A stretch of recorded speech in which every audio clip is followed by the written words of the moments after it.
Welcome to the Deep Dive, your shortcut to being well-informed. Today we're plunging into a topic that probably hits close to home for anyone managing a short-term rental. I mean, did you know property damage in rentals can run anywhere from, 500 to even 2,000 per incident? That's a pretty significant chunk out of your profit. Oh, absolutely. Prevention becomes, well, not just important, but really crucial. Exactly. And that's why today we're taking a deep dive into exterior security cameras for Airbnbs. We're zoning in a bit on places like Kavala in Greece. We've got some great insights here based on an experienced Airbnb manager's guide from that area, their ultimate guide actually, our mission, to pull up the key takeaways for you. How do you protect your property, your investment, while being super careful about guest privacy? It's a balancing act, more now than ever. And it's fascinating, isn't it? Because recent Airbnb policy changes have completely, shaken up the whole security landscape. It makes this talk incredibly timely. Right. So let's unpack that. You mentioned a major shift. What exactly happened with Airbnb's rules back in April 2024? And why did that suddenly make exterior cameras so critical? Okay, so in April 2024, Airbnb rolled out this global ban on all indoor security cameras, period. Wow, all of them. Yep. Any kind of monitoring inside the property, which, some hosts did rely on, that's completely prohibited now. So overnight, exterior cameras became the main tool. Really, in many cases, the only tool you have left for monitoring and protecting your rental. They're your frontline defense now. Okay, so indoors out. What can you do outside?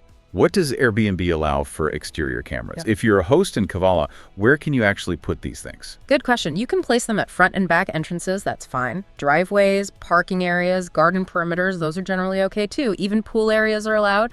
But, and this is key, with proper disclosure, we'll get back to that. Huh. Balconies facing public spaces, also permitted. Okay.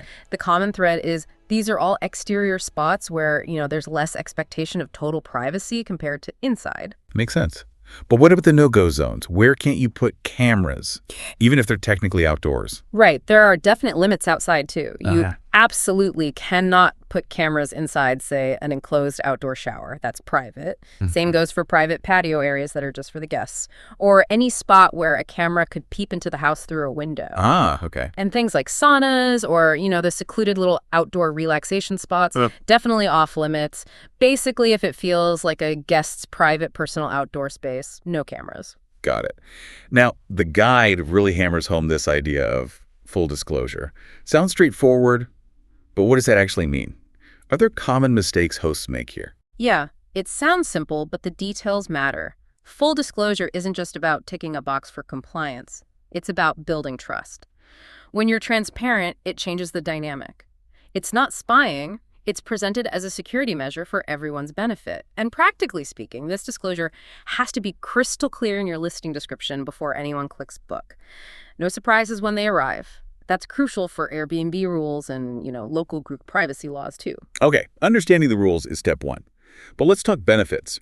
Beyond just being compliant, why are these cameras so vital for a property owner, maybe especially in those coastal Greek areas like Kavala or Neaparamos? Well, the big one is deterrence. Often, just having a visible camera is enough to make someone think twice about trying anything funny, like a break-in or vandalism. Right, a visual deterrent. Exactly. Especially in maybe more isolated coastal spots, that camera lens can be a really effective silent guard. And then, if something does happen, that high-quality footage is gold for insurance claims. It shows exactly what occurred, when it happened. Plus, and this is a big one for hosts, it helps monitor for unauthorized parties. You can spot a large gathering starting maybe violating house rules and step in before it gets out of hand. Okay, so property protection is clear. But you mentioned it's not just about the property. The guide talks about benefits for guests, too. Safety, convenience. How does that work? Yeah, absolutely. Think about check-in. A doorbell camera, for instance, lets you help guests remotely. Maybe they're arriving late, international flight, bit confused. You can see them, talk them through getting in. I actually heard about a host near Kavala who used their doorbell cam to help a guest who got locked out late at night. Verified them, guided them to the spare key. Super useful. And in, God forbid, an emergency, medical, or security, that footage can give vital info to responders. Faster help. Even just basic stuff like monitoring the parking area. It helps guests feel secure about their car, and you can help if there's like a parking issue or something. Right. Now, since we're focusing a bit on Kavala, we have to touch on local laws. It's not just Airbnb's rules, right? What about Greek privacy regulations? What do owners there need to know? Definitely. Greece has its own data protection laws implementing GDPR. So first off, you need to give guests clear notice about surveillance before they even arrive.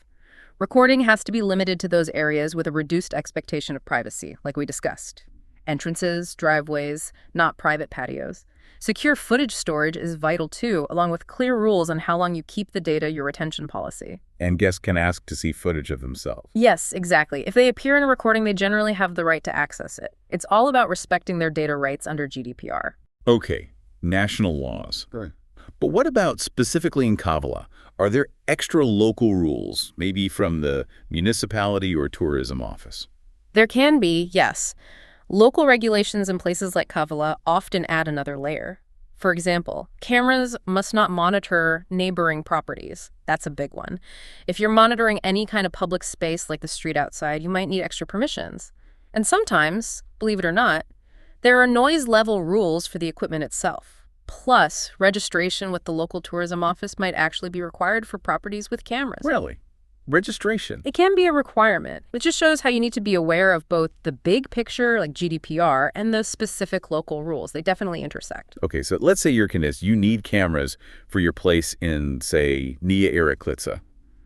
How do you pick the right ones, especially with that Mediterranean climate, the humidity, the salt air? Yes, the climate is a huge factor. You absolutely need weather resistance. Look for an IP rating. IP65 is good. IP66 is even better. That means it can handle dust, strong jets of water, which is critical with salt spray and rain. IP65 or higher. Got it. Then night vision. You need reliable 24/7 monitoring, so good quality infrared, or even better, color night vision, sometimes called starlight. Look for specs like a large aperture lens, maybe f1.6, for better low light performance. Motion detection is key too, but you want smart detection, something that alerts you to people or vehicles, not just leaves blowing past, helps manage things remotely. And finally, cloud storage, really important. It means your footage is safe off-site, even if someone damages or steals the actual camera. That makes sense. The guide actually gives some specific camera examples at different price points, which is really helpful. Can you share a few? Sure. On the budget-friendly end, say under €70, the TP-Link Topo C320WS is mentioned. It gives you 2K resolution, which is pretty sharp, and it's IP66 rated, good value. In the mid-range, maybe €82 to $150, something like the Ring Video Doorbell Pro is popular. It has that pre-roll feature capturing a few seconds before motion is detected. That's clever. Yeah. And then for premium, maybe over 200, you're looking at commercial grade stuff like an Axis camera, super reliable, often vandal resistant, better for, high-end properties, or if you need top-tier performance. The guide lists quite a few options, actually. Okay, so you've picked your cameras. Now placement. This seems like where you really need to balance effectiveness and privacy. Where should they actually go? It is a balance. You definitely want coverage of the main entrance that captures faces, helps with check-in verification. Parking areas need good coverage too, probably with a wider angle lens, to monitor vehicles and deter damage. If you have a pool or maybe a garden area, cameras there should focus on general safety, monitoring the area, not zooming in on guests relaxing privately. But keep it general. Exactly. And the property perimeter is important for deterring unauthorized access, but you have to be really careful not to point into your neighbor's yard or windows. As for installing them, best practice is usually about 8 to 10 feet high, angled slightly down, maybe 30 degrees. That gives a good view, but makes them harder to tamper with. And lighting. Good point. Make sure the area is reasonably well lit at night, or choose cameras that have built-in infrared or even visible light illumination. Weatherproofing the connections is key too, especially near the coast. And think about power standard wiring, or maybe solar panels if it's a tricky spot. Okay. Throughout, you actually communicate about these cameras to guests effectively. Build that trust, stay compliant. Communication is everything. Your listing description is job number one. It needs to be specific, clear, and easy to find. The guide suggests wording like, for security and safety, this property features exterior cameras monitoring the front entrance, parking area, and pool perimeter. No cameras monitor indoor spaces or private outdoor areas like patios. Footage is stored securely for property protection. Something like that. Sets clear expectations right away. So up front in the listing, what about when they arrive? Mention it again. It's a really good idea. Maybe include a brief reminder in your welcome message or mention it casually during check-in if you meet them. Just reinforces transparency, gives them a chance to ask questions then and there. And if a guest does raise concerns about privacy, how should a host handle that? Because it's bound to happen sometimes. It will, and the key is a calm, clear response. Explain exactly which areas are monitored and why, always framing it around safety and security. There's safety too.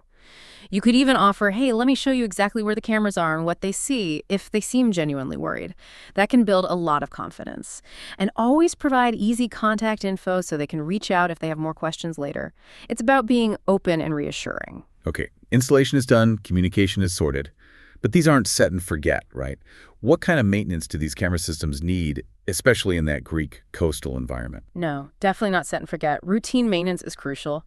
On a weekly basis, you should probably just check they're all working, the image is clear, give the lenses a quick wipe dust, salt builds up fast, maybe tweak motion sensitivity if needed, check your storage space. Weekly checks. Okay, then maybe monthly, do a bit more. Check for firmware updates, really important for security.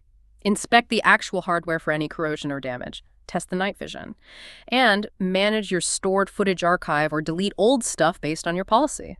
And then seasonally, maybe a deeper clean. Check batteries and wireless units. Inspect all the power connections and weather seals properly. Right, it's an ongoing process. Let's talk money. These systems sound great, but what's the actual financial hit? What are the costs? And crucially, what's the return on investment for a host? Costs vary a lot, obviously. For a basic setup, maybe just a doorbell camera and one other, you might be looking at €300 to €500, good for smaller places. A more comprehensive system, say 4 to 6 cameras for a larger villa, might be more like $500 to $800. And for a premium top-end system with maybe 6+ commercial cameras, you could be spending €800 up to $1,500 or even more.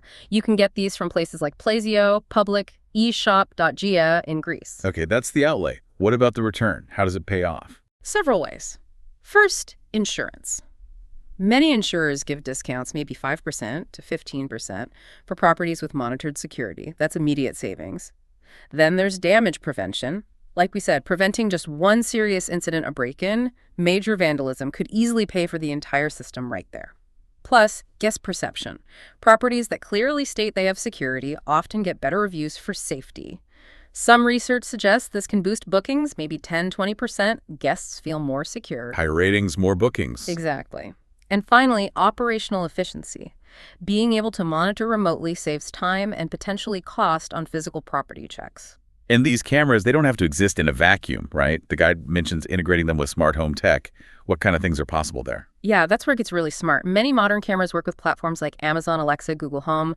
This lets you create automated workflows. For example, a camera detecting arrival could trigger pathway lights to turn on, maybe even unlock the door if integrated with a smart lock, and send you a notification. Ah, clever. Or, on departure, detection could trigger alerts for your cleaning crew and automatically arm certain security features. You can also link them with smoke detectors or other sensors for a coordinated emergency response, maybe flashing lights or sending specific alerts. It makes the whole system more cohesive. We're nearing the end of our deep dive, and privacy has been a constant theme. How can hosts really nail the privacy protection side of things? Make sure guest data is truly safe. It's paramount. First, data encryption. All footage, whether stored locally or in the cloud and during transmission, must be encrypted. That's a GDPR baseline. Second, strict access policies. Clearly define who can view footage and only under specific circumstances, usually the owner-manager for security reasons or in emergencies. Keep that circle small. Third, retention periods. Don't keep footage forever. Have a set policy, typically 30 to maybe 90 days, unless it's needed for an ongoing incident investigation. And finally, be prepared to honor guest requests to delete footage of them, assuming there's no legal reason you have to keep it. Respect their rights. And building trust proactively. Making guests feel secure about privacy, not just ticking boxes. Absolutely. Transparency demonstrations, like we mentioned, offering to show guests the camera views, providing a clear written privacy policy they can read, and just being really responsive. If someone raises a concern, address it quickly, explain things clearly, take action if needed. It's about showing you take their privacy seriously. So, looking ahead now, what are the future trends? What should hosts keep an eye on in terms of security tech and maybe changing regulations? Well, AI is getting smarter. We're seeing AI analytics that can better distinguish between people, animals, vehicles, maybe even detect specific threats, reducing false alarms. Facial recognition is still controversial, but you might see it evolve for strictly opt-in uses, like verifying pre-authorized guests. And integration with local emergency services directly from the camera systems is likely to grow for faster response times. And regulation. Expect them to get tighter, honestly, especially around disclosure and potentially guest consent, driven by EU privacy focus. Platforms like Airbnb will keep tweaking their policies too, based on feedback and legal shifts. Things will keep evolving. So wrapping this all up, what's the core message for a host listening right now, maybe managing a property in Kavala or somewhere similar? I think the main takeaway is that exterior cameras are pretty much essential now. But success isn't just about installing them, it's about that careful balance. Getting the security coverage you need while being incredibly transparent and respectful with your guests. It really demonstrates professionalism, a commitment to safety and privacy. That's what builds trust and gets good reviews. Yeah, that's spot on. Investing in good exterior cameras and doing it thoughtfully isn't just about avoiding that potential $2,000 damage bill. It really is about setting your property apart. It shows you care about guest safety, and that's something that leads to those 5-star reviews and people wanting to come back. So as you think about applying this, here's a final thought to chew on. In this world where we're all increasingly conscious of digital privacy, could we see a future where guests don't just accept security, but actively look for properties that are upfront about their protocols, maybe even highlighting advanced privacy-respecting tech? Could that become the new competitive edge?